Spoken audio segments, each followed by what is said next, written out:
Portland's tax rate just dropped 20%, and everyone assumes that means a smaller bill. But for thousands of homeowners, that bill went up. That's why so many people get property taxes in Portland wrong. I'm a Maine native who has tracked the city's property taxes for years now, and I see this mix up every single day. By the end of this video, you'll know why your own bill went either up or down. You open your tax bill expecting a smaller number because the rate just dropped, but instead you find a bigger one. That's happening to homeowners across the city right now. Portland's mill rate fell from $15.01 per thousand of assessed value in fiscal year 2025 to $11.98 in fiscal year 26. That's about a 20% drop, and on its own, sounds like relief. Over that same stretch, the city completed its first citywide revaluation since 2021, and the median residential assessed value rose from around $400,000 to well over $550,000. That's a jump of about 40%. You may be wondering how this changes the way you should shop for a home here, and we're gonna get to that in a few minutes. First, stay with me on the bill itself. Now, commercial property values rose 20% on average over the same stretch, well below the jump in residential values. The gap meant homeowners absorbed a larger share of the citywide increase, shifting more of the tax burden from businesses to homes. Using those reported medians, the math works like this. Take the assessed value, multiply it by the mill rate, and divide by 1,000. Run the numbers before and after, and the typical Portland tax bill moved from around $5,950 to around $6,800. That's about 14% higher. But that 14% doesn't show the history of one home. It compares two different citywide medians from two different years. Your bill depends on your own assessment. A 20% drop in the mill rate tells you nothing about whether your personal bill went up or down. There's one part of the bill that most people miss. The combined city and school tax levy grew about 7% year over year. The reevaluation changed how the tax burden was divided between homes and businesses, and budget growth added another increase on top of that shift. The city has already said it wants to run these reevaluations more often to avoid another 15-year gap like the one that brought us here in the first place. Regular reevaluations are now something homeowners need to plan for, and once you understand why the city does this, the rest starts to make more sense. So why does this happen at all? Maine law requires cities and towns to revalue property from time to time, so assessments stay close to market value. Portland's previous revaluation was back in 2021, and the one before that was in 2026. That 15-year gap allowed uneven property assessments to build up between properties that gained value more quickly and those that didn't. The math is simpler than it sounds. The city calculates the mill rate by taking the amount it needs to raise through dividing the property taxes and dividing it by the total assessed value of every taxable property. The revaluation raised the city's total taxable real estate value. When the total assessed value rises that much, the mill rate has to fall just to raise the same amount of money.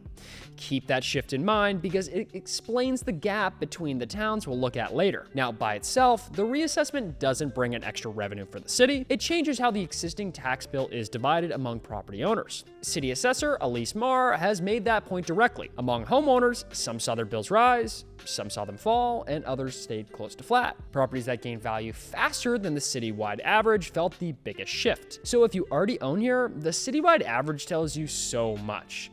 Your property tax assessment is what decides where your bill lands. That 40% citywide jump we just walked through didn't decide your bill at all. Your bill decides on whether your property's new assessment rose more or less than the citywide average compared with its old assessment. Two nearly identical homes, just 3 streets apart, can land on the opposite sides of that line. If you think your new assessment is wrong, you still have options. Formal appeals for this cycle go through the Portland's Board of Assessment Review, but the process starts with an informal review.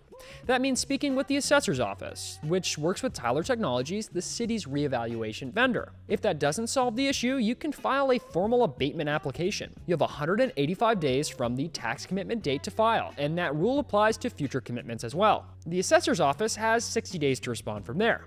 The assessment is presumed valid though, so you have to prove that it's manifestly wrong, meaning the property was greatly overvalued, treated unfairly, or assessed the wrong way. Disagreeing with the number or pointing out how it's too much and jumped isn't enough by itself. You also need to keep paying your bill on time while the appeal is pending.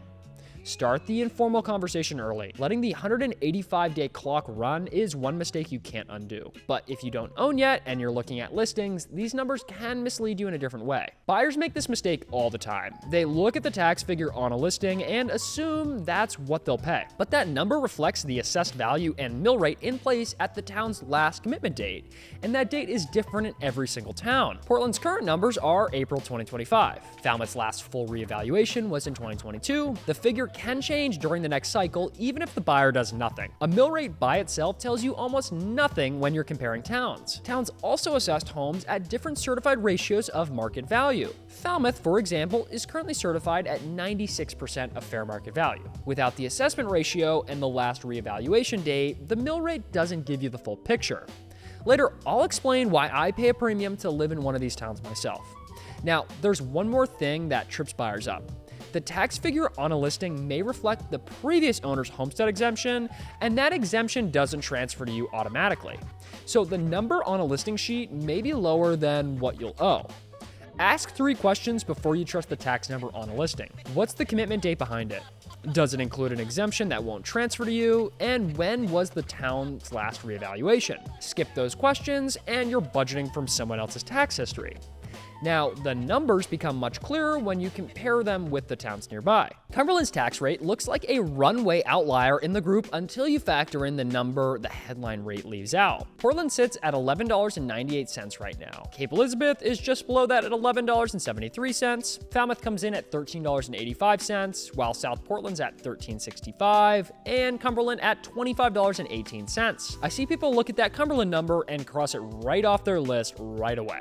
But a headline rate means nothing without the assessment ratio behind it. Cumberland is currently certified at only 57% of fair market value, and the town hasn't gone through a full reevaluation this cycle. One is planned for later this year, so that $25.18 rate is being applied to assessed values that sit well below what those homes would sell for today. Apply each town's assessment ratio to the same hypothetical home, and the gap almost entirely disappears. Cumberland still comes out a little lower, but its effective cost lands much closer to Falmouth and South Portland than the numbers on paper suggest. It may still be a good fit. The point is that the sticker rate never told you what you'd pay. Once you account for the assessment ratio, the real difference between these towns comes down to what your tax dollars are paying for. And that's where it gets personal for me. My framework is simple, and I use it with clients all the time. A higher mill rate is only worth paying if you're going to use what it covers, especially the schools. I live in Falmouth, and I chose it mainly for the location and the conveniences. And I pay a real premium, much is tied to the town school system. I don't have kids in the schools right now, but that premium can still support a higher resale value and appreciation, even if I never use the school system directly.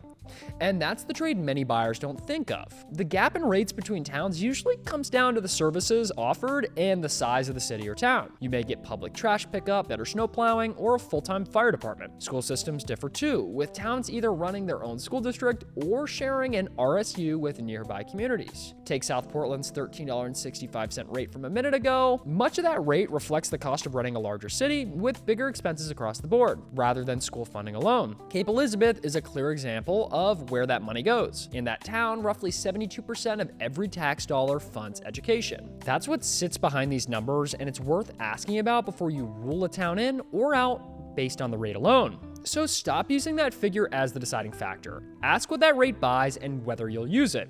Once you know that, there's one thing left to decide: what you're going to do with that information. A mill rate tells you what a town charges. It doesn't tell you what your final tax bill will be, and that's where most people get caught off guard. If your Portland bill just jumped and you want to know whether your assessment rose faster than the citywide average, email me and I'll walk you through the specific numbers with you. If you're wondering whether now is even the right time to buy, watch the video linked on screen. It's for anyone counting on a market correction to make waiting worth it. Thanks for watching, and I'll see you in the next one.